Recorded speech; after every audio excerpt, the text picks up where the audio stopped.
ఇప్పుడు ఏంటికి లేదంతా ఏమైనా తేడొస్తే జైలు పోతాలే పోయి.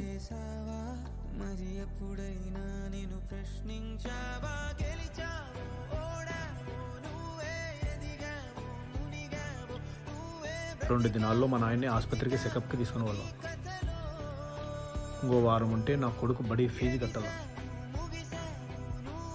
మొన్న వారమే నా తమ్మునికి చెల్లెలికి కాలేజ్ ఫీజు కట్టాల్సింది. ప్రమోషన్తో ఇంటికి వస్తాడని అందరు ఎదురు చూస్తున్నట్లే ఇంటికాడ.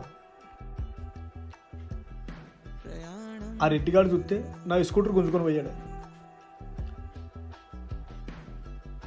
ఇంటికి పోదామంటే బస్ టికెట్కి జోలో చిల్లరకు లేదు, అసలు జోవే లేదు. ఇంతకంటే దళిద్రం ఎవడన్నా చూస్తాడా? ఫోన్ పోతే